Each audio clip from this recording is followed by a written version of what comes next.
On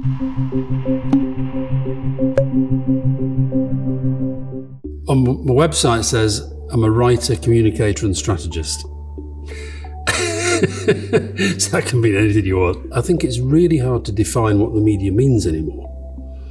And I've always felt that my big complaint about the broadcast media is that they're overly influenced by the written print media, which is, to my mind, not remotely representative of what and who we are as a country. It's very right-wing.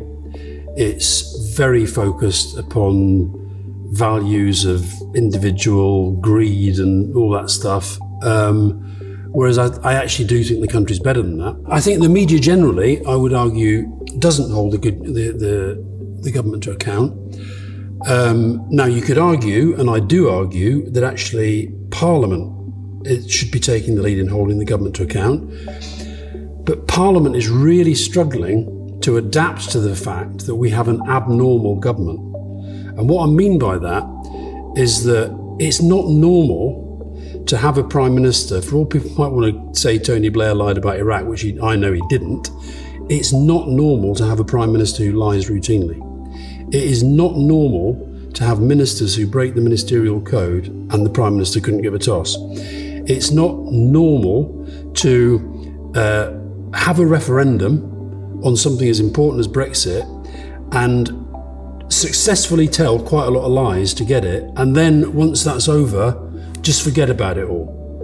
It's not normal now to be living in a country where, as a consequence of that, all this stuff's happening that we're knowing about today with petrol prices and gas supply and all. Now, it's not all about Brexit, but a lot of it is.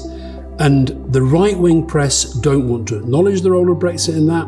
Back to my point about the broadcast media, they're scared of being too far out of line of that. So we now have this utter madness where neither the media nor the government nor the opposition actually want to call out the reality that Brexit is damaging the country massively.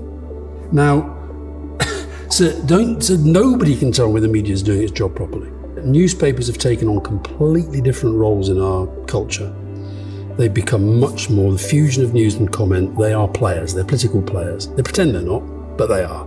How many days do you wake up and the news leads with Boris Johnson has said? Boris Johnson today will say, well, couldn't you occasionally check out what he said the day before and the day before and the day before and check out whether actually it led anywhere? I remember Tony Blair once said to me, we were on a plane to America, and we had the press up the back of the plane, and I remember we went up and did a briefing, and it was a bit of a kind of, bun fight, and he came and said, why do we traipse around with the world? And we said, it's like a football team taking the away fans with you. Well, I would argue that this Johnson, he's got quite a lot of the home fans with him. Johnson once said that he left journalism to become a politician because nobody ever built a statue to a journalist. There's a statue of a journalist outside the BBC headquarters, and it's George Orwell. And I think he should reflect on that.